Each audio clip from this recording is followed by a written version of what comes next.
कृष्ण जी ने पूछा क्या शर्त थी आपकी? मेरी शर्त है कि 100 भीम ने बता दिया था कि ये शर्त भी रखी उसने कि 100 अश्वमेघ यज्ञ का पुण्य मुझे दो, तब मैं चलूं। इस बात से मुझे और दुख हुआ कि ये आना ही नहीं चाहता। तो श्री कृष्ण जी को वहां पता लग गया था कि ये कंडीशन है महात्मा की असली। तो वह भी उनका ध्यान में थी बात। तो जो ही सुदर्शन रूप में परमेश्वर ने कहा कि मेरी वो कंडीशन पूरी करो जो शर्त मैंने रखी थी, 100 अश्वमेघ यज्ञ का फल मुझे दो, तब मैं चलूं। श्री कृष्ण जी ने कहा अरे पुण्यात्माओं, ये वेद भी प्रमाण देते हैं, खुद भगवान भी प्रमाण देते हैं। चारों युग में मेरे संत पुकारे कूक कहा हम हेल रे, हीरे माणिक मोती बरसे ये जग चुगता ढेल रे। चारों युगों में मालिक आते हैं, चारों युगों में यही सूक्ष्म वेद की वाणी बोलते हैं जो दास आज आपको सुना रहा है। लेकिन उस समय ये संस्कृत के ज्ञाता, ये अभिमानी लोग इस लाल को परख नहीं पाते और हमें भी वंचित रखते हैं, स्वयं भी वंचित रह जाते हैं। परमेश्वर ने तो श्री कृष्ण जी ने कहा कि परमात्मा ने वो वाणी बोल ही रखी थी और ये शब्द खंड नहीं होता। सबके अंतःकरण में ये जो का तू जमा होता है, चाहे कितनी बार जन्म कुत्ते गधे का हो लो, मनुष्य का जब जन्म होगा और यदि आपका वो टीवी चालू हो गया जातक से, तो आप सामने ये कभी भी ये वाणी पढ़ सकते हो, सामने नजर आ जाएंगी, सुन भी सकते हो अंदर से टेप की तरह। तो श्री कृष्ण जी ने कहा आपकी वाणी है भगवान, संत मिलन को चालियो तजमाया अभिमान, जो जो कदम आगे रखे सो सो हो यज्ञ समान। इस अध्यात्म मार्ग से आपने भी शिक्षा लेनी है कि जिस समय यदि इस सतलोक आश्रम बरवाला में ये दास बैठा है, पृथ्वी पर संत कहो, सतगुरु कहो या दास कहो, जिसके पास वो अनमोल खजाना है जो किसी के पास नहीं है, इससे वो अनमोल खजाना प्राप्त करने की विधि कैसे है? संत मिलन को चालियो तजमाया अभिमान, जो जो कदम आगे रखे ओ हे यज्ञ समान। अब जैसे आप यहां आते हो, अपनी पद, अपनी ताकत, अपनी ऊंची जाति, सम्मान, पद, इसको भूल के आया करो, यहां मत लेके आया करो। ये बीमारी है, ये तो रोग है भयंकर इस जीव के लिए। यहां तो एक दास बनकर आओ। जैसे बच्चा विद्यालय में जाता है, बच्चे कितने बड़े अधिकारी का है, किसी राजा का है, किसी का है, वहां तो एक साथ पढ़ता है, एक जैसा बैठता है और बच्चे उसको खुरकाते धमकाते, इधर बैठ, चल इधर बैठ। वो उस समय कभी कंप्लेंट नहीं करता अपने माँ बाप को जाके वो मुझे धमकाता था, वो मुझे खुरकाता है, वो बच्चों की तरह ही रहता है। तो यहाँ आपने आके चाहे कितना उच्च पोस्ट हो आपकी, ये उच्च पोस्ट तक 2 दिन की है, फिर कई पोस्ट मिल जाएंगी, गधे कुत्ते सुअर की जाए, यहाँ ठीक ठाक ना रहे तो वो भारी पड़ जाएंगे आपको।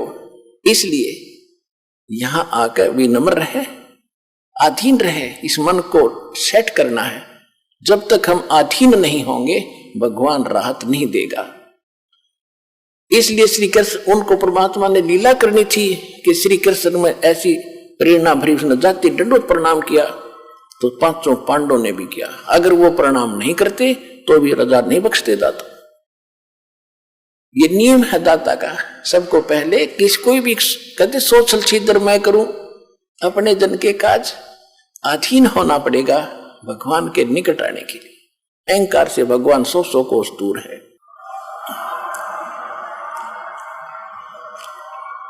तो श्री कृष्ण जी ने कहा कि आप ही का वचन है भगवान, संत मिलन को चालियो तजमाया अभिमान, और जो जो कदम आगे रखे ओ हे एक समान। यानी इस प्रकार आने वाले भक्त को इस सतलोक आश्रम बरवाला में वही पुण्य मिलेगा जहां से आप चले हो, कहीं से चले हो। और कदम बोला मालिक ने ऐसे, चाहे आप ट्रेन में आए हो, चाहे आप किसी चीज में आए हो, वहां से यहां तक के कदम नाप देगा आपके, और उतने ही यज्ञ का पुण्य आपके अकाउंट में लिख देगा, जो यहां बिल्कुल मर्यादा में रहेंगे आकर के।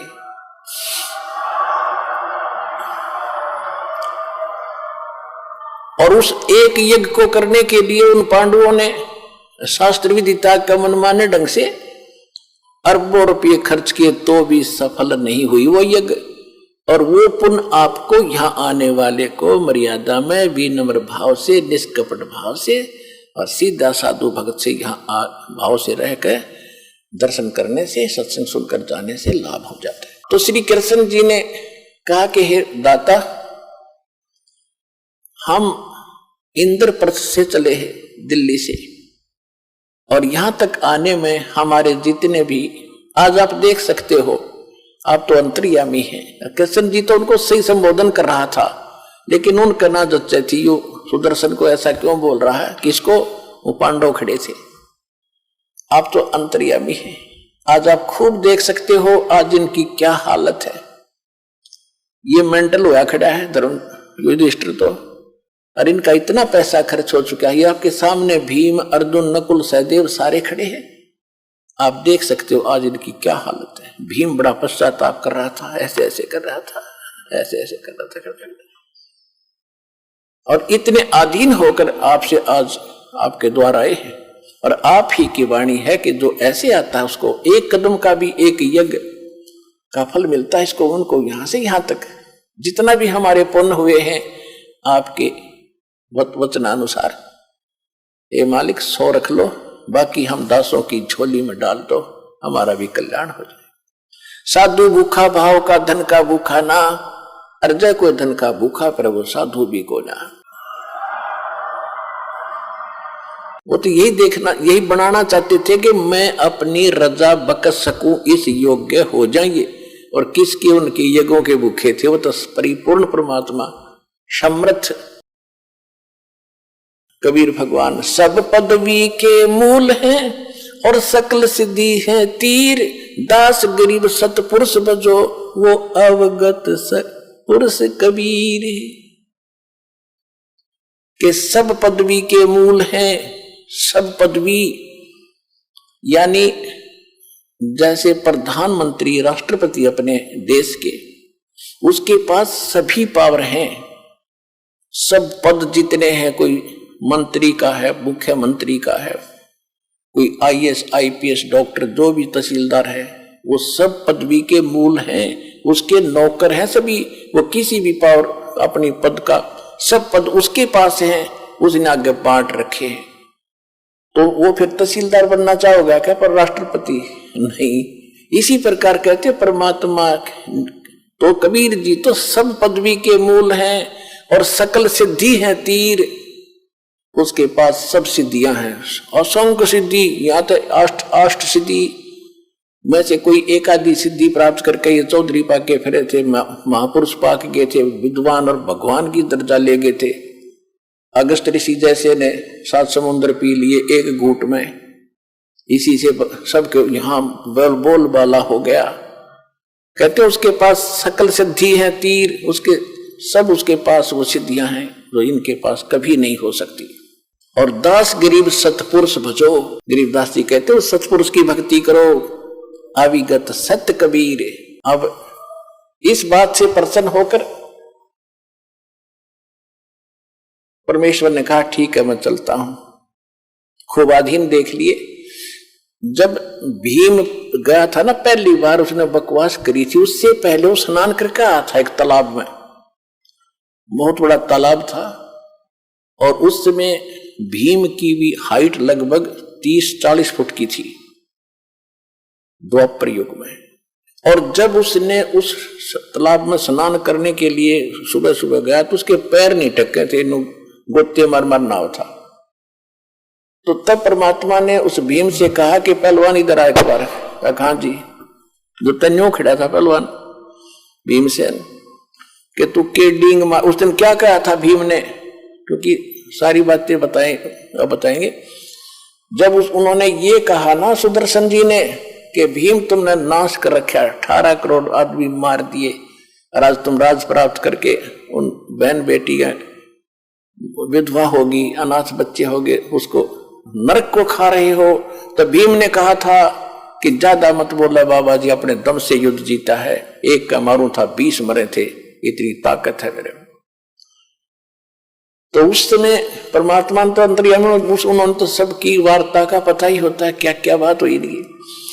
तो परमात्मा ने कहा कि सुदर्शन जी रूप में कि भीम, जिस दिन आप पहले आए थे, जब ये कह रहा था एक का मारूं था 20 मरे थे, मेरे में ताकत है, तेरे जैसे ताकतवर तो नरे जा लिए, तो पासिंग भी कोई ना भाई। जिस दिन आप यहां आए थे और उस तालाब में स्नान करके आए थे कहीं, कहा जी उस तालाब, वो तालाब बताऊं कौन था? वो कुंभकर्ण का यू खोपड़ी थी ऊपर ऊपर की, या कटोरी सी, जो वहां पड़ी थी और पानी से भरी हुई थी काफी वर्षों से। वो स्वच्छ जल है उसमें, वो तो कुंभकर्ण का यूं इतना हिस्सा था, खोपड़ी खोपड़ी यू कटोरा सा, बाकी कितना होगा ना सोच ले पहलवान, तेरी क्या औकात है उसके सामने। उसके जोड़ में तो तू त्रेपा भी ना टेके थे, उसकी खोपड़ी में वो कितना ताकतवर, कितना बलशाली होगा। ये तो सारी सच्ची मान्यता का जी, होगा होगा जी, अवश्य होगा। जब नहीं, जब बताऊं तो ना सुना वो। तो पुण्यात्मा आप देख लो विचार करके, इन बातों में हमने नहीं आना है। संसार की कोई वो फलानी ताकत है, वो है, ये बकवाद है सारी। ताकत तो एक ही है मालिक की, उसके बाद सब झूठी है। सतलोक चले गए तो हमारा कल्याण है, नहीं तो यहाँ पर माटी नुए बनी रहेगी असंख्य जन्मों तक। तो परमात्मा बोले ठीक है पहलवान, अब चलते हैं तेरे वहां भंडारे में। ऐसे कर, ये मेरी खुट्टी ऊपर एक लकड़ी पे परमात्मा की माला थी, उसकी सुदर्शन जी की, या मनकों की माला, जिससे भजन करते मंत्र करते हैं, लकड़ी की मनियों के। कहने लगा ये माला उतार, मैं लेके चलूंगा। भीम गया फटाफट, क्योंकि आज्ञाकारी हो गया था जब, तो ऐसे महापुरुष से हमारा काम बनेगा। माला उतारने लगा तो भीम ने सारी ताकत ला ली और न पसीना आ गया और शर्मा के नौका नो छोड़ के आ गया। तो परमेश्वर कहने लगे कि पहलवान रथ दे, जल्दी चल लेंगे। बोलना नहीं, एक लोग खड़ा हो गया आके, महाराज मेरे से नहीं उतरती। परमेश्वर ने ऐसे किया था हाथ, वह अपने आप उतर के उनके हाथ में आएगी।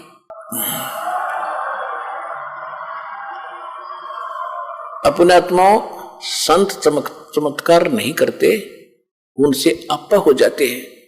और ये अगर मालिक थोड़ा सा ना करते, अगर ऐसा नहीं करते, तो भीम इनका थोड़ा बहुत भ्रम बना रहता। तो वो तो एक ट्रेलर दिखाया था परमात्मा ने, ताकि इनका दिल डटा रहे, वहां तक इनका सब्र बना रहे। और फिर मालिक की वेशभूषा कैसी थी? जंगल में रहने वाले हैं, फटी पुराने कपड़े, धोती लपेट रखी हुई, ऊपर खैर कपड़े उपड़े होते नहीं थे, और पैरों में बुआई फटी हुई, यानी मतलब जैसे काफी दिन स्नान हुए, गांव में से रहते हैं। इस वेशभूषा बैठे जाता, बाल बुढ़े हुए, छोटे छोटे दाढ़ी बढ़ रही, तो लेकर चल पड़े रथ में बैठा के। और वहां बैठे 33 करोड़ देवता, 88,080, 12 करोड़ ब्राह्मण, 9 नाथ 84 शब्द। और सभी जब उन्होंने देखा कि ये संत लाए हैं ये, और इससे कहते हैं कि ये शंख बजेगी, तो वो सभी जो उपस्थित थे, वो सभी देवता वगैरह, वो क्या कह रहे थे आपस में कि इनके पाप ही ज्यादा है भाई, ये तो इनको भोगने ही पड़ेंगे, ऐसे थोड़ा ठीक होते हैं। यानी अपने ऊपर दोष कोई नहीं लेता कि हमारा ब्योंत नहीं इसको ठीक करने का, हमारे अंदर अभिमान है ये। तो जब उसको लेकर आए तो सभी ने अपने परने मुंह पर लाकर हंस रहे हैं कि ये बजाएगा इनका शंख, ये भी भ्रम मिट जाएगा इनका। अब श्री कृष्ण जी ने द्रौपदी जी से कहा कि द्रौपदी बहन, ये महापुरुष है जिसे तुम्हारा यो काम बनेगा। नहीं तो सबके, वो तो बहुत दुखी हो रहा था सारा परिवार, काम नो का नो, पैसे सारे खर्च लग हो गए और संकट निवारण हुआ नहीं, यो 3 ताप का कष्ट भी ना मिटा। प्रेतबाधा थी धर्मदास उसको, धर्मराज युधिष्ठिर को, और वो भी इतना हट्टी। तो द्रौपदी से कहा कि बहन ऐसे कर, श्री कृष्ण जी ने कहा कि बहन बढ़िया भोजन बना, ये महात्मा रोटी खाओगा, भोजन खाएगा तो शंख आपका काम पूरा होगा। और पूरी आत्माओं ऐसी सची थी में और नहाकर धोकर स्वच्छ तरीके से बड़ा एक एक आइटम द्रौपदी ने अपने हाथों बनाया, कदे कोई नौकर गलती कर दे और महात्मा ने स्वादिष्ट ना लगे, क्योंकि ये ऋषि ऋषि देशी होया करे, ये ऋषि लोग थे, ये तो न सोच ले सर्प थे, सर्प विषैले, इनकी सेवा में थोड़ी सी कमी रह जा श्राप दे दे, पुण्य तो दूर की बात है, पाप पहले दे दे, लेकिन साधु संत कभी श्राप नहीं देते, साधु संत श्राप नहीं देते, ये तो नकली लोग दिया करते। तो द्रौपदी ने भोजन बना के मैं बनाऊंगी, कहीं कोई त्रुटि ना रह जा किसी नमक मसाले में बनाने में, बना के भोजन नारी नारी आइटम, जलेबी न्यारी, कचौड़ी न्यारी, पकौड़ी अलग से, लाडू, दही बड़े, हलवा, पूरी, कचौरी सब बना के बड़े से थाल में कटोरियों में डाल के और महात्मा जी के सामने खुद परोसा। अब परमात्मा ने क्या किया, कटोरी तो न्यारी रख दी अलग अलग, उनमें से थोड़ा थोड़ा भोजन डाल लिया, सब आइटम ले लिए थोड़े थोड़े, भी मेहनत करी है बेटी ने, और थोड़ा थोड़ा इतना सा सारा डालकर थाली में इकट्ठा करने लग गया। अब द्रौपदी ने सोचा था कि महात्मा घास फूस का खाने वाला, जंगल में रहने वाला, ऐसा भोजन बना दिया, उंगली खाओगा उंगली चाटेगा और 100 जगह मेरी महिमा बांटेगा कि भोजन बनाया द्रौपदी ने। भाई ऐसा भोजन सुना ही नहीं, देखा भी नहीं इतना स्वादिष्ट। अब उसने बनाया तो इस दृष्टिकोण से था, सभी बहनों की यही एक टेंडेंसी होती है कि अतिथि आ जावे तो कोई मेरे बनाए हुए भोजन में त्रुटि ना रहे, कहीं ये बाहर जाके मेरी बुराई करे कि ऐसी बहन थी उसने कुछ भोजन भी ना बनाना आया।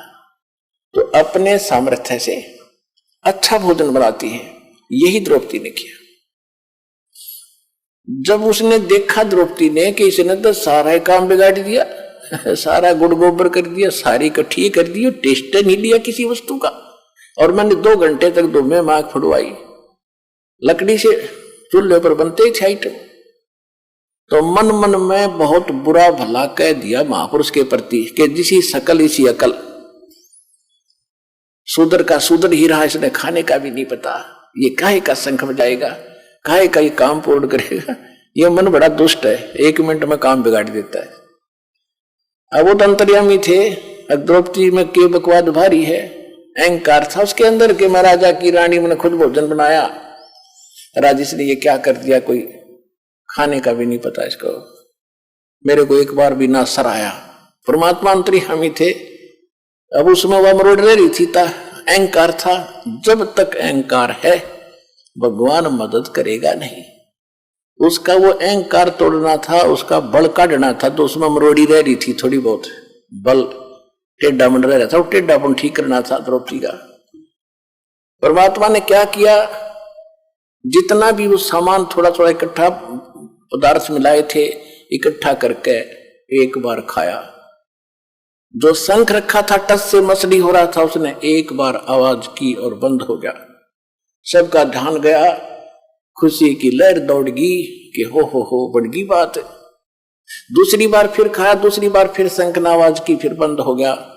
5 बार में उसने सारे आइटम को खा लिया जो डाल रखा था थाली में, तो 5 ही बार में वो शंख बजा और बंद हो गया। परमात्मा ने वह थाली चाट दी और साफ करके रख दी। अब युधिष्ठिर ने कहा कि भगवान ओहो निहाल हो गए, ये परमात्मा कहाँ छुपा था ये रुस्तम, ओहो ये तो परम संत है, आपने बड़ी दया करी, ये आप ही का आशीर्वाद है इसके ऊपर। कृष्ण जी बोला मेरा आशीर्वाद ना है, ये तो आशीर्वाद किसी और का है, तुमने उसका पता नहीं, ये आशीर्वाद तो कोई और है, ये खुद आशीर्वाद दिखा है मैंने, तो आशीर्वाद नहीं है इसके पास। तो फिर कृष्ण जी ने कहा कि भाई बात सुनो, ये अभी बात बनी नहीं। क्यों नहीं बनी भगवान, क्या बात हो गया? कि इस शंख ने तो बहुत देर तक बजना चाहिए था और इतनी जोर की आवाज करनी चाहिए थी, स्वर्ग लोक में इसकी आवाज जानी चाहिए थी, अभी बात बनी नहीं भाई। अब कलेजा पकड़ लिया युधिष्ठिर ने कि भगवान अब किसको लाओगे बुला करके। श्री कृष्ण जी ने कहा कि भाई कोई बुलाना शेष नहीं है। ये महापुरुष जो बैठे है ना, ये परमात्मा है, खुद ने सोच लो, परम शक्ति है। और इसके एक बाल के बराबर भी ये 3 लोग नहीं है। द्रौपदी युधिष्ठिर अपने घर में किसी ने कोई गलती कर रखी है भाई, पुण्यात्माओं देखो, सतलोक आश्रम बरवाला जिला हिसार हरियाणा में सभी भक्त आते हैं और सबको एक ही जैसा आशीर्वाद, एक ही जैसा मंत्र सबको दिया जाता है। एक तो आता अगली बार कूदता हुआ, जी मैं ये ठीक हो गया, मुझे ये लाभ हो गया। दूसरा कहता मैं 5 बार आ लिया, मुझे कोई लाभ नहीं हो रहा। पुण्यात्माओं, जब पावर हाउस एक और उसी से कनेक्शन सबको दे रखा, एक की बिजली जल रही है, पंखा चल रहा है, दूसरे का नहीं जग रहा है, तो तेरा पंखा खराब है, उसने ठीक करा भाई, जगेगा। सतगुरु के दरबार में कमी काहे की ना, हंसा चूक नहीं पावता, तेरी चूक चाकरी मां, अपनी त्रुटि ठीक करे।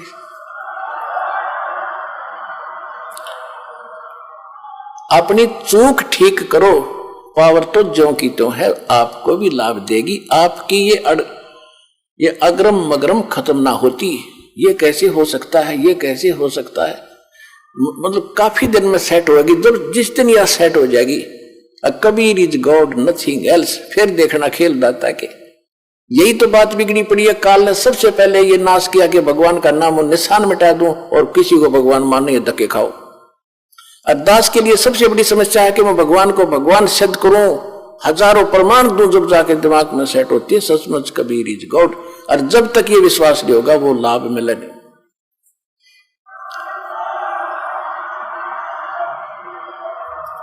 जैसा कि आप परमात्मा को जब भोग लगता है, एक शब्द सुनते हो, मोकू का खोज ढूंढे रे बंदे, मैं तो तेरे पास में, ना तीर्थ में, ना मूर्त में, ना काशी कैलाश में। लास्ट में फाइनल करते हैं, कह कबीर सुनो भी साधो, मैं तो हूं विश्वास में, और सब श्वासन के श्वास में। जो नाम तुझे दिया गया उसका जाप कर, और जिस दिन तुझे विश्वास हो जाएगा कबीर इज गॉड, सब कुछ कर सकता है, हृदय मान लेगा तेरा, उस दिन देख मेरे खेल।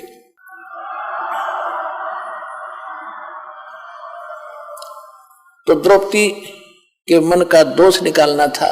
श्री कृष्ण जी ने कहा कि ये भगवान है खुद, और कोई अपने घर में त्रुटि है जिस कारण से लाइट नहीं आई, पावर आई नहीं, झपके मारेगी 2 बार 5 बार झपके लगागी, बंद होगी। तब कृष्ण जी को पता था कि द्रौपदी घनी चौधर की भूखी है, कार से इसमें थोड़ा सा। द्रौपदी के बुला के, बहन सच्ची बताना, ये जब ये महात्मा रोटी खा रहा था, आपने इसके प्रति क्या विचार किए? कृष्ण जी भी देख रहे थे, द्रौपदी ने भी देखा थी, वो कोई नौकर थी, कोई नौकर ऐसी बैठी बैठी समझ गए थे कि अब काम बिगाड़ा तगी। तब उसने पूछा कि सच्ची बात बता, तूने क्या मन में सोचा इस महापुरुष के बारे में? इस महापुरुष बिना तुम्हारा काम नहीं होगा। तो इसने एक सुपथ सुधरी है क्या? इसको तो वाल्मीकि समझती है। इसके एक बाल के बराबर भी 3 लोग नहीं, इतनी ताकत है इस महापुरुष के अंदर। द्रौपदी ने कहा सच्ची बता, द्रौपदी से कहा श्री कृष्ण जी ने कि सच्ची बताना, कि हाँ जी सच्ची बताओ। मैंने किसी नौकर का सहयोग नहीं लिया नौकरानी का भोजन बनाने के लिए, अपने हाथों भोजन बनाया। ने सोचा था ऐसा भोजन खिला दूंगी, महात्मा गुण गाओगा मेरे जाके और उंगली चाटता रह जाएगा। जब इन्होंने सारा इकट्ठा कर दिया, खिचड़ी बना दी, मैंने बड़ा दुख हुआ और ये शब्द बोल दिए कि रहा शूद्र का शूद्र, इसने खान का पता ना पीन का पता है, और ये काहे का शंख बजाएगा, काहे की कार्य सिद्ध करेगा। श्री कृष्ण जी बोले आपने तो एक पाप और इकट्ठा कर लिया, संत के बारे में गलत सोच कर। संत तो किसी तरह रहे, कैसे ही करे, तुमने बकवादों की जरूरत नहीं। अगर आप ही इतने अच्छे होते तो फिर इसको बुलाकर मैं क्यों लाया, मूर्ख हूं क्या मैं, ये सोच लेती थोड़ी बहुत। ये क्या है, कौन है, ये तो मैं भी ढंग से नहीं जानता, पर काम बनेगा इस तरह। तब द्रौपदी से कहा कि तू इसके चरण धो, या धूल समेत इसके पैर पी, चरणामृत पी, ताकि तेरी अकल ठिकाने आवे, तेरा पाप कटे, अहंकार मिटे। द्रौपदी जब बात बनेगी, द्रौपदी ने उसी समय परात में पानी डाला, एक लोटा लाई, परमात्मा के चरण धोए, कबीर जी के, सुदर्शन जी के। सुदर्शन रूप में मालिक बैठे थे, वो चेला तो सैर सपट्टे को चला गया था। अब धो के वो पैर जब द्रौपदी ने डाल के गिलास में दो पुनः पिया और कहा कृष्ण जी ने कि आधा मुझे भी दे बहन, इसे महापुरुष का चरणामृत कब कब नसीब हो। आधा श्री कृष्ण जी ने पिया, आधा द्रौपदी ने पिया। उसी समय शंख बजा, उसी समय शंख बजा और स्वर्ग तक उसकी आवाज गई। पूरी पृथ्वी पर फलदार वृक्षों के फल लदपद हो गए, फूलदार वृक्षों पर फूल लदपद हो गए। पूरा बसंत सा छा गया उस पूरी पृथ्वी के ऊपर, और बाहर सी आ गई उस परमात्मा की कृपा से।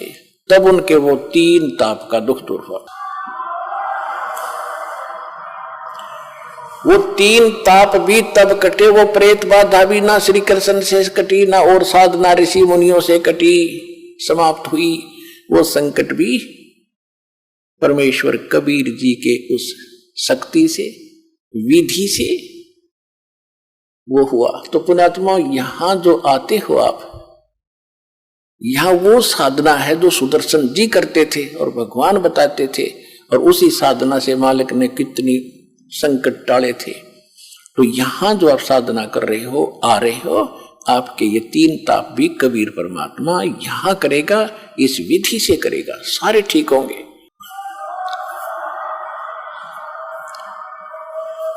उस समय परमात्मा ने 1 घंटा सत्संग किया खड़ा होकर के, और सुनाया कि कोट जन्म तेरे भर मत हो गए, कुछ ना हाथ लगा रे, कुकर सुकर खरबा बोरे, कौवा हंस बुगारे, मन तू चल रे सुख के सागर, जहां शब्द सिंधुरत नागर। अब वो बात उनके गला उतरे नहीं, क्योंकि सारे ऋषि पाक रहा, कोई देवता बना बैठा, श्री कृष्ण जी राजा बने बैठे, युधिष्ठिर जी राजा बने बैठे। वह गले उतरी नहीं उनका किसी का, जो भगवान बताना चाहते थे कि चलो उस लोक में 4 मुक्ति जा चंपी करती, सतगुरु मिले तो इच्छा मिटे, पद मिल पदे समाना, और चल हंसा उस लोक पठाऊं जो आधर्म अमर स्थाना। 4 मुक्ति जा चंपी करती, माया होरी दासी, दास गरीब अभय पद पर से मिले राम अविनाशी। आप वहां चलो जी, किसी चीज का भाव नहीं, लेकिन नहीं मानने कोई भी। परमात्मा उठकर आ गए। अपनात्माओं, तुम कौन राम का जपते जापम, तात कट न ये तीनों तापम। आज दास के पास वो भक्ति है जो भगवान ने सुदर्शन जी को दे रखी थी, उसको केवल और 5 नाम का ही मंत्र दिया था, लास्ट में दिया था कति 2 मंत्र और उसको 3 कति लास्ट में। जब देख लिया कि कभी काम बिगाड़ ना दे, तब उसको दिया था, जब उसको पार करा था। और अब भंडारा खोल देना, क्योंकि हम तो ज्यादा कर्महीन हो गए। अब से ही ये सब कर्म करने लगेंगे, दान का, धर्म का, यज्ञ का, सब सुमरण, तब हम उस अतिथि में हमारी भक्ति आएगी। जिसको जितना धन हम वहां से लेकर आए थे भक्ति का, उतना ही तैयार करना पड़ेगा हमने वापस वहां जाने के लिए। और उसके लिए ये मंत्र इतने गजब के आपको दे रखे हैं। सतनाम पालड़े रंग होरी हो, 14 लोक चढ़ाव राम रंग होरी हो, 3 लोक पासेंग धरो रंग होरी हो, तो ना तुल तुलाया राम रंग होरी हो। जो सतनाम का 2 अक्षर का मंत्र, जिस पर ये किसी को पता भी नहीं सतनाम क्या है, वो 2 अक्षर का मंत्र, ऐसा अनमोल रतन, ऐसा अनमोल लाल आपको मिल गया है। एक बार का सुमन जब करोगे, मर्यादा में रह के, आधीन भाव से, एक साधु भाव में रहोगे, और अपने विकारों को सेट करके, यानी सुमन करना है सच्चे दिल से। कैसे करना है कि जैसे सुरत और नृत और मन पवन, ये चारों के चारों एक बार लगे सिमरन पे। जैसे श्वास में बाहर छोड़ते हो आप, एक मंत्र छोड़ते हो, जिन्होंने सतनाम प्राप्त है, अंदर लेते हो दूसरा लेते हो, तो ये कंप्लीट मंत्र एक हो गया। बस यो सतनाम का सिमरन एक बन गया। और इसने कैसे करना, बाहर क्या छोड़ रहा हूं उस शब्द के ऊपर सुरत रखा है। ये है शब्द सुरत अभ्यास। और ये क्या करते, नकली कान बंद करके अंदर सुनो कि मैं बाजा है, अंदर तो बाजता रहेगा, वो उससे क्या लाभ होगा हमें।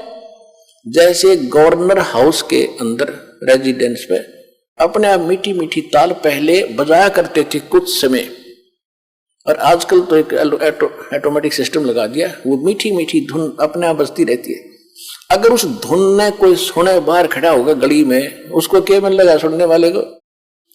वो तो कोई ऐसा आदमी मिले जो गवर्नर से मिलावे और उससे लाभ दिलावे। तो ये सुनने से कोई लाभ नहीं। ये है सुरत और शब्द अभ्यास। कैसे? जो शब्द यानी मंत्र आपको दिया है, जब वो बाहर उच्चारण करते हो तो उसका सांस के द्वारा थोड़ा थोड़ा उच्चारण महसूस होता है, पता लगता है बाहर कौन सा बोल रहा। तो उसके ऊपर ध्यान रखे कि मैं कौन सा मंत्र बाहर छोड़ रहा हूं, उस पर ध्यान रहे आखिरी तक। जब तक दूसरा फिर चले तो उस पर ध्यान रहे कि अंदर कौन सा मंत्र ले रहा हूं। ये प्रैक्टिस करनी है। इसके करने से जब भी आप चाहोगे तुरंत शुरू हो जाएगा। और इस पर ये ध्यान भी रहेगा। जब मन चला गया तो सुरत नृत्य अपने आप रहेगी कि मैं कौन जाप कर रहा हूं, किसका है ये। इतने में ये तीनों चारों चीज इकट्ठी हो जाएंगी। और ऐसे जब अंदर लेते हो, ध्यान रहे मैं अंदर कौन सा मंत्र ले रहा हूं, सुरत रहे उसके ऊपर। तो ये है सुरत शब्द अभ्यास। एक परमात्मा कहते हैं, एक डाल पर दो पक्षी बैठे, एक गुरु एक चेला रे, चेला तो चंचल है भाई, गुरु निरंतर खेला रे। फिर परमात्मा उत्तर देते हैं कि इस पद का वो भेद बताओ, कौन गुरु कौन चेला रे। और फिर आपे उत्तर दे रहे हैं, कह कबीर सुनो भाई साधो, शब्द गुरु चित चेला रे, शब्द गुरु चित चेला रे। आप उत्तर दे रहे हैं कि कौन है गुरु कौन है चेला। एक डाल पर दो पक्षी बैठे, एक गुरु एक चेला रे। यानी इस पर शरीर के अंदर आत्मा भी है, मन भी है। और यहां बताते हैं कि जब गुरु जी ने आपको मंत्र दे दिया तो इस मन को इस पे लगा, चित्त को इस शब्द पर, तब वो गुरु के द्वारा दिया गया तेरा जो मंत्र है वो इस मन का गुरु बना दे। शब्द गुरु चित चेला रे, जो नाम गुरु जी ने दे दिया उसमें केवल वही ध्यान रहे वो कौन सा मंत्र में जाप कर रहा हूं, और मन को उसके जोड़ दे। तो ये है सुरत शब्द अभ्यास। यो एक बार आपने मंत्र इस ढंग से कर दिया, घना बड़ा नहीं है तो समझाने के लिए इतना विस्तार लगा है, सिर्फ इतना है, श्वास बाहर छोड़ा, कौन सा मंत्र जाप कर रहा हूं, बस अंदर कौन सा ले रहा हूं, अपना ध्यान गया तो सुरत नृत्य अपने आप आ गई इसके ऊपर। ये एक मंत्र बन गया आपका अनमोल, आपके खजाने में, भगवान के दरबार में, आपके अकाउंट में जमा हो गया। यू इसकी कितनी कीमत है, और आप तो दिन में पता नहीं 1000 करो, 2000 करो, 500 करो लगे ही रहते हो। और कितनी कीमत हो जाएगी, आपके पास कितना धन होगा उस मालिक के दरबार में जाने का। कहते सत्य नाम, वैसे वाणी में गरीबदास जी ने स्पष्ट नाम लिखा है। मैं तो वैसे इसलिए कोड वर्ड में बताया करता था कि कई बार हम अनजान व्यक्ति आ जाते हैं, वो सुन लेने से भी कोई लाभ नहीं होगा, विधि से बात बनेगी, अरदास से लेने के बाद ही इसका बात बनेगी। गरीबदास जी ने लिखा है, ओम सोहम पालड़ रंग होरी हो। मैं उसको सतनाम कह देता हूं कोड वर्ड और बनाने के लिए। गरीबदास जी ने सीधा लिखा है, ओम सोहम पालड़ रंग होरी हो, 14 लोक चढ़ावे राम रंग होरी हो, 3 लोक पासंग धर रंग होरी हो, तो ना तुले तुलाया राम रंग होरी हो। पृथ्वी लोक, स्वर्ग लोक और पाताल लोक, इन तीनों की कीमत रख दे एक तरफ, इनकी तो गिनती भी नहीं है, 3 लोक, इनकी तो गिनती नहीं। ये कितनी कीमत है। जैसे एक छोटी सी स्टेट का कोई मंत्री बन जाता है, हो फूला नहीं समाता, पता नहीं क्या पा गया, मुख्यमंत्री बन गया, और 5 साल के बाद मुंह लटका के फिर बैठ जाएगा गोड्डा में सर धर के। राजा लोग भी हुए थे, पूरी पृथ्वी के शासक हो गए, अंत में गधे बने और यहीं छोड़कर चले गए। कहते परमा, और यह स्वर्ग के इंद्र का होता है, स्वर्ग का राजा, वो भी गधा बनता है अपना पूरा समय करके। परमात्मा कहते ये तो हमारे सौदे में नहीं, जिनको तुम बड़ी महिमा मानते हो, राजा बन गया, मंत्री बन गया, मुख्यमंत्री बन गया, तो बच्चे खेल रहे हैं खिलौनों से। जिस दिन आपको ये ज्ञान होगा उस सच्चे भगवान का और सच्चे स्थान का और उस सुख का।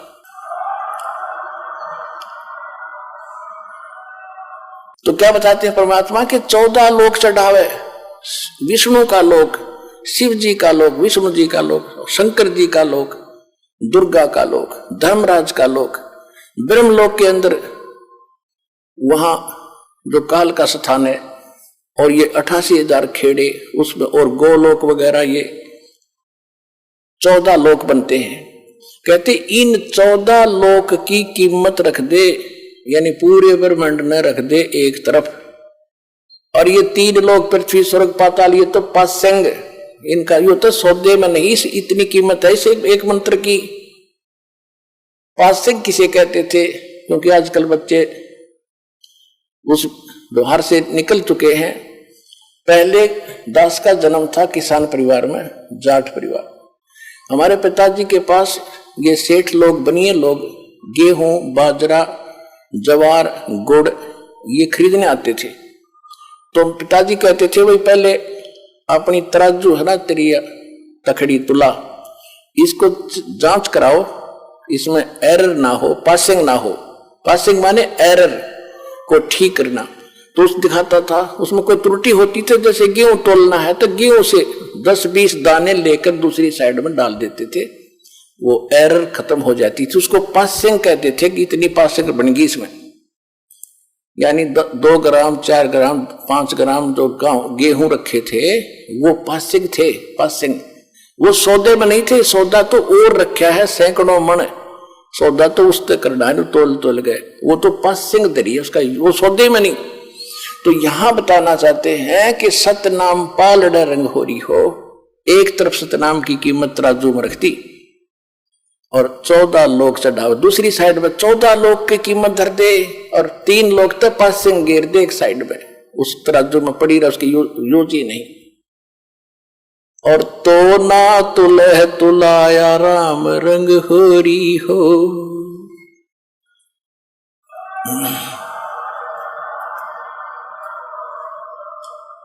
तो कहने का तात्पर्य ये है कि आपने एक सिमन इस दास से प्राप्त करके सतनाम का कर लिया, आप इतने धनी हो गए, आपका इतना धन, अध्यात्म धन आपका जमा हो गया।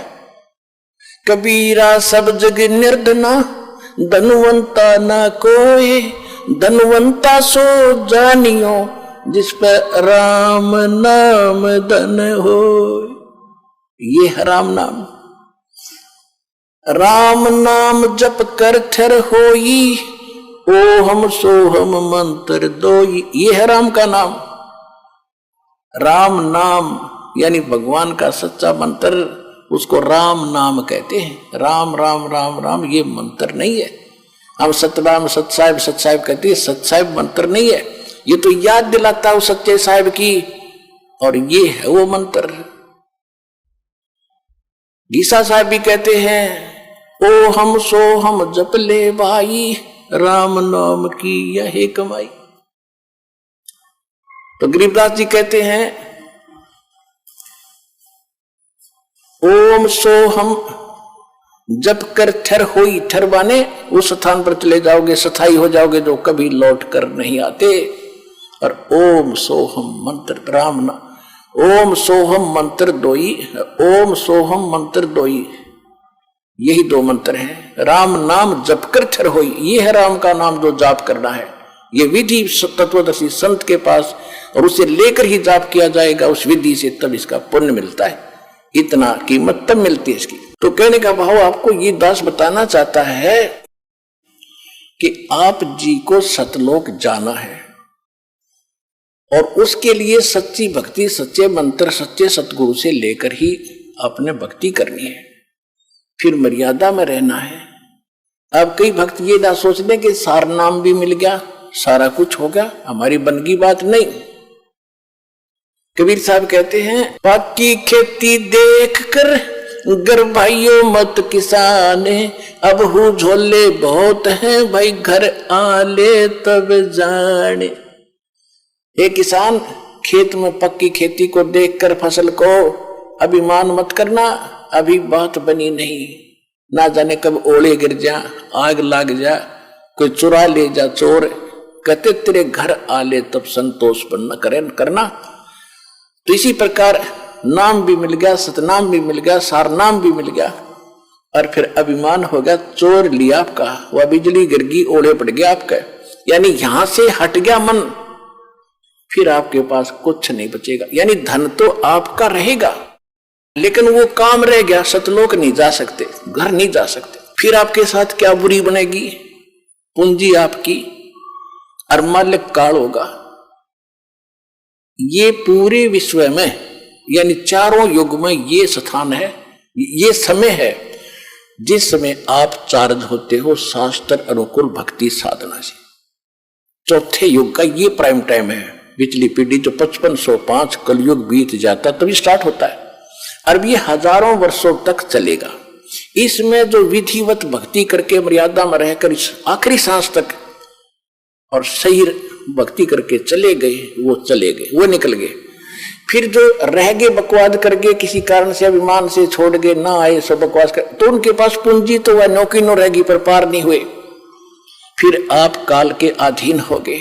उन्हीं में से जो ब्रह्मा विष्णु महेश बने बैठे हैं, ये वही अज्ञान आत्माएं थी जो इस समय को चूक गए, भक्ति भी करके रह गए नौके। अब इनके साथ क्या बनेगी, ब्रह्मा मरेगा, ब्रह्मा जी की मृत्यु के उपरांत ये तो अलग योनियों में चला जाएगा, कुत्ता गधा सूअर बनेगा। दूसरा ब्रह्मा उन्हीं चार्ज पहले वाले स्टॉक रखता है, ये काल यहाँ के स्वर्ग में रखा हुआ है, उनमें से ब्रह्मा पैदा कर लेगा अपनी पत्नी से, उसका नाम ब्रह्मा रख देता है, जीव आत्मा और होती है। फिर विष्णु मरेगा 7 ब्रह्मा की मृत्यु के उपरांत, ये विष्णु गधा बनेगा, दूसरा पुण्यात्मा तुम्हारे में से विष्णु बना देगा। फिर 7 विष्णु के बाद शंकर की मृत्यु होगी, उसके बाद नया शंकर इन्हीं पुण्यात्माओं के पुनों से वहां बनाएगा, और फिर इन पुनों का स्वर्ग में राजा बनाकर ब्रह्मा विष्णु महेश और देवता बनाकर सत्यानाश करावेगा, सारा पूंजी लुटवा देगा, तुम्हें कंगाल कर देगा और पटक देगा पृथ्वी पर। परमात्मा ये याद दिलाना चाहते हैं, ये दास आपको बताना चाहता है कि ये फाउल पॉइंट भी याद रखना, केवल साधना के साथ साथ ये मर्यादा भी रखना। जैसे माता गर्भ को रखे यत्न बनाए, ठेस लगे तो छन्न हुए तेरी ऐसे भक्ति नसावे। जैसे किसी बहन को गर्भ रहता है, वो कितनी चिंता होती है उसको कि मेरा लाल, मेरा बच्चा भगवान ने दया बख्शी है, कहीं खराब ना हो जाए, उसके लिए कितनी सावधानी बरतती है। ऊंचे नीचे पे पैर ना रखा जा, ऐसा कोई वस्तु ना खा लो मेरा गर्भ खराब हो जाए। ऐसा कोई सोते समय भी रात को करवट लेती है, तब भी सोचती है हे भगवान, उड़ के फड़क के उठती है कहीं बच्चे पर दाब तो नहीं आ गई। तो ऐसी सावधानी जो मां बरतती है तो लाल प्राप्त कर लेती है, वो बच्चा प्राप्त करती है। तो इसी प्रकार आपको वचन की शक्ति से आपके अंदर लाल बनना शुरू हो गया, ये भक्ति का लाल है, और आपने इतनी सावधानी करके इसको सफल करना होगा। जैसे माता गर्भ को रखे यत्न बनाए, ठेस लगे तो छन्न होवे तेरी ऐसे भक्ति नसावे। तो इस प्रकार आप जी ने इस ज्ञान को समझना है। और जैसे परमात्मा कहते हैं कितने दयालु है ये, कि जो भक्त रह गए उन ज्ञान तो सुनाता ही दास रह करके, ऐसे तुम्हारे साथ गलतियां बनेंगी, धोखे बनते हैं ऊपर। जब तक आप गुरु से के साथ रहोगे तो तब तो दास आपको साथ लेकर जाएगा सतलोक में, परमात्मा आएगा दास के रूप में। जब तक जिसका कनेक्शन सही है, और फिर आपके साथ धोखा देगा काल, जिसका कनेक्शन यहां से कट जाएगा, उसके पास भी इस दास के नाम रूप में काल आएगा और उसको उठाकर अपने खेमे में ले जाएगा। वहां धोखा होगा उसके साथ। उसके लिए क्या है कि आपका कनेक्शन यहां बना रहे अंतिम सांस तक।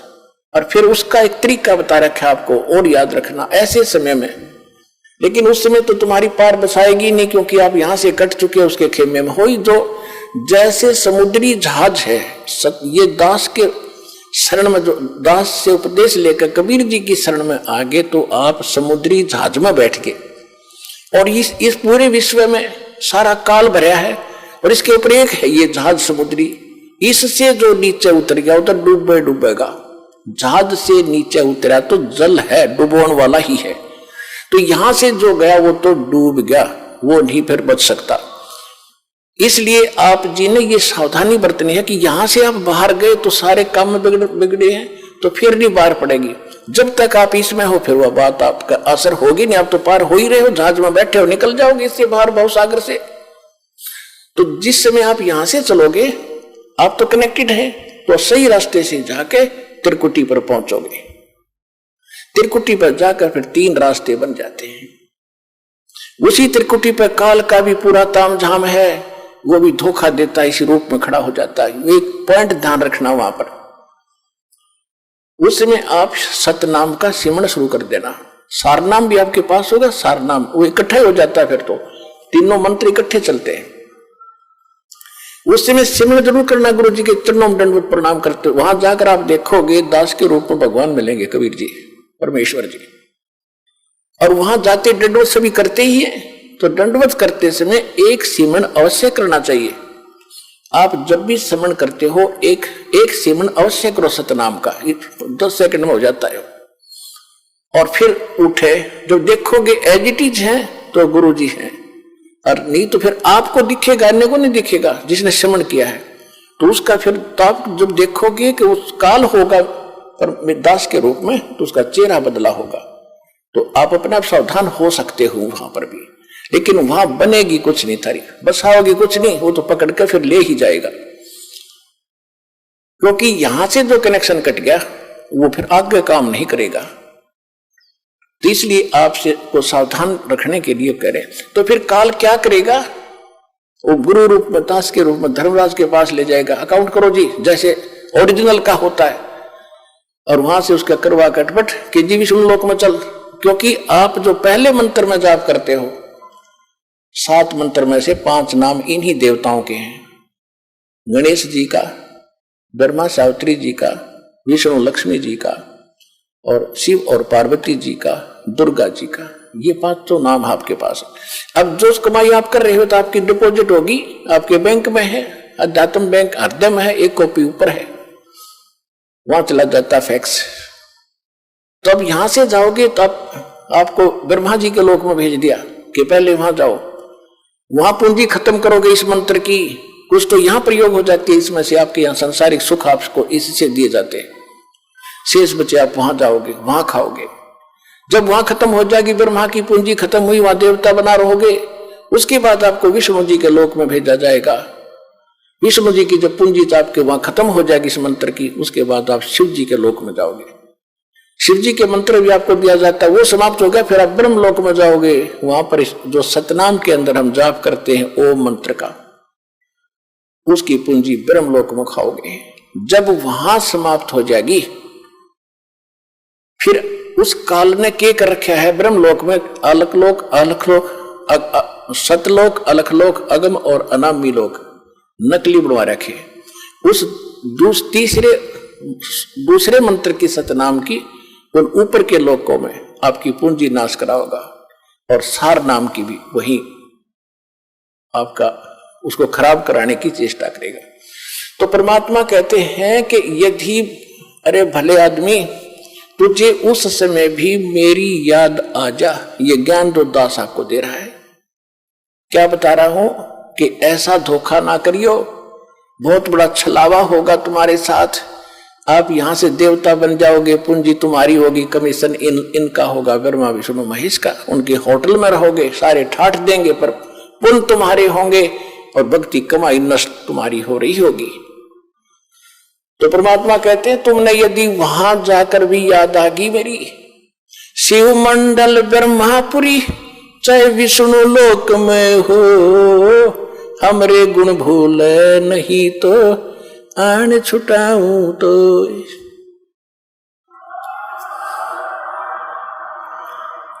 यदि गलती बन गई और यहां से गुरुद्रोही होकर नहीं गए, दो प्रकार के होते हैं विमुख गुरु जी से। एक तो होता है गुरुद्रोही बन जाता है, यहां से जाकर निंदा करना, मेरे बारे में बुराई करना, बकवास करना, वो तो होगा गुरुद्रोही।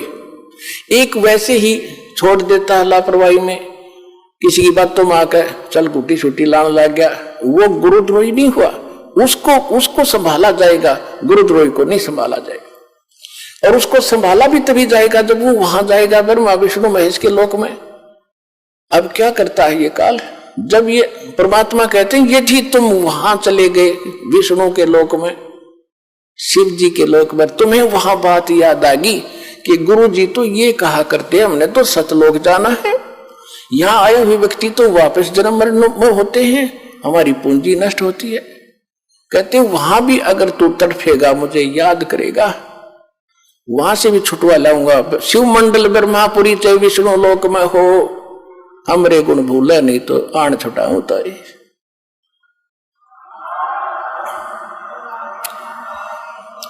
अब पुण्यात्माओं देखो, वो छुड़ा तो लिए, परमात्मा चले गए, दयालु हैं, उनका किसकी हिम्मत, छोड़ो भाई को।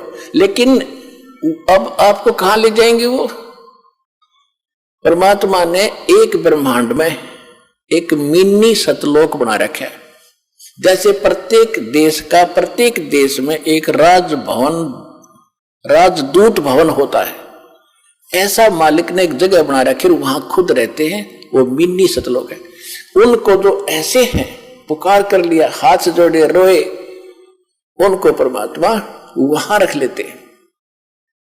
कहां पर? उस मिनी सतलोक में। वहां उनकी पूंजी खत्म नहीं होती, वहां भगवान के दरबार से सब कुछ मिलता है। जैसे यहां आगे, यहां पुण्यात्मा आपको भी मालूम है आप कितना दान करते हैं और कितने प्रतिशत भगत यहां दान कर रहे हैं, और 80% बेचारे किराया लेकर आते हैं और बाकी यहां भोजन खा रहे हैं, उनका कुछ खर्च ही नहीं हो रहा।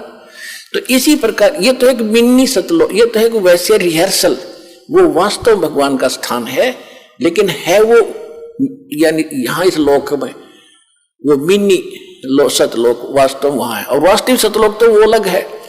तो उसमें उनका खर्च नहीं होता। और अब वो कैसे दयालु हैं, उनको स्टॉक रखेंगे।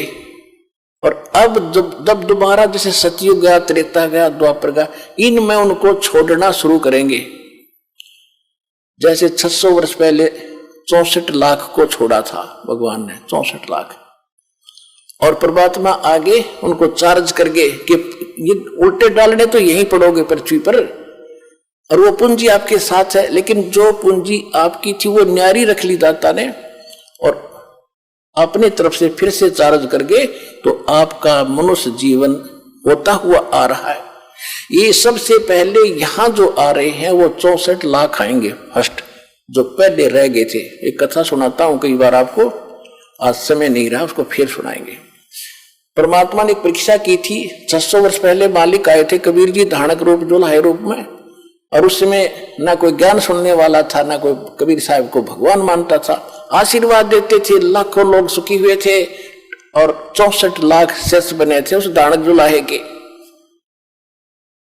और उस समय फिर आपको चार्ज करके केवल प्रथम 5 नाम दिया करते थे, पहले मंत्र का। दो भी नहीं देते थे उसमें से, वो फर्स्ट एंड लास्ट नहीं देते, केवल बीच के 5 नाम ये देगे। वो उससे आप भक्ति करते रहे, जन्मते रहे, मरते रहे, जन्मते रहे, मरते रहे। आपके अंदर भक्ति की चाह भी बनी रही, और आप आज फिर ठहगे भगवान के, यानी इस समय मोक्ष होगा यू। अब आपके घरों में वो पुण्यात्मा आएंगी जो अभी स्टॉक बचा है उनके पास। अब छोटे छोटे बच्चे दास देख रहा है, इनके चेहरे से लगता है कितने मासूम है, कितने ढंग से यहां बैठते हैं, कोई सेवा करता है, कोई ऐसा इनके चेहरे से महसूस हो रहा है कि वो स्टॉक, वो बीज डाल दिया परमात्मा ने पृथ्वी पे, अरबों खरबों को पार करेंगे। ज्ञान लग रहा है आपके घर पे। तो ये चाहे किसी गरीब के जन्मे हैं, चाहे किसी अमीर के आ रहे हैं, चाहे आप अमीर हो चाहे गरीब हो, इस भगवान के दरबार में आए हो, तो पिछला भक्ति धन आपका एक जैसा है। रहा बात धर्म का, वो भिन्न भिन्न है, जिस कारण से आप यहाँ संसारिक सुविधाओं में थोड़ा सा अंतर है, लेकिन भक्ति के जो मंत्र है, जो भक्ति की शक्ति है, वो आपकी बराबर है सबकी। लेकिन ये बच्चे जो आपके घर आज जन्म ले रहे हैं तो सीधे सतलोक है, इनको पता नहीं माता मसाणी क्या होती है और को राम कहानी क्या होती है, ये सीधे पुण्य साथ लेकर आए हैं। इनको कोई कमी नहीं रहेगी, केवल भक्ति पर ज्यादा लगाना, इनको भक्ति करवाना, बुराइयों से बचा के रखना, ये सीधे पार हो जाएंगे। तो ये सभी मिलकर जो 64 लाख हैं, ये पहले ये होंगे, फिर पूरे विश्व में ये जाएगा ज्ञान। पूरा पृथ्वी पर परमात्मा की भक्ति उसके बच्चे किया करेंगे। अपना आत्मा वो भक्ति बनेगी कैसे, कितनी श्रद्धा कितनी आस्था अपने बनानी पड़ेगी, तब जाकर ये बात सिरे चढ़ेगी। कैसे? लागी का मार्ग और है लग चोट काल जाकर के, लग चोट काल जाकर के, लग चोट काल जा करके, लागी का मार्ग और है लग चोट काल जा करके। कहते हैं जब भगवान की लगन लगेगी, लागी लगन, हृदय में एक न्यारी कसक उठेगी, न्यारी कसक उठेगी, और उस भाव से जो भक्ति बनेगी वो सिरे चढ़ेगी। एक ऊपरले मन से भक्ति और भाव दान करने से लाभ नहीं होगा। क्या क्या बताते हैं? इस परमात्मा के पाने के लिए राजाओं ने राज त्यागे, कैसी कैसी कठिन साधनाएं की, पर बात नहीं बनी। लागी का मार्ग और है लग चोट काल जा करके, लग चोट काल जा करके, लग चोट काल जा करके, लागी का मार्ग और है लग चोट काल जा करके। करकड़ा क्या अर्थ होता है? कबीर साहब कहते हैं कि जिस समय आप भक्ति में लौलीन हो गए, आपकी ऐसी दशा बन जाएगी। कबीर वैद बुलाइया और पकड़ के देखी बाँ, वैद न वेद न जाने ही मेरा करक कलेजे माँ। होय होय। कहते हैं घर वालों ने सोचा कि बेटा किस मर्द ने खा लिया, जो ढंग से ना बोलता किसी से, ना ढंग से रहता, अकेला रहता है, कोई खुशी मनाता नहीं है, कि रोग ने ग्रस्त कर लिया इसको। वैद बुला लिया, डॉक्टर, और बाँ पकड़ के देखा करते, नाड़ी के वैद होते थे।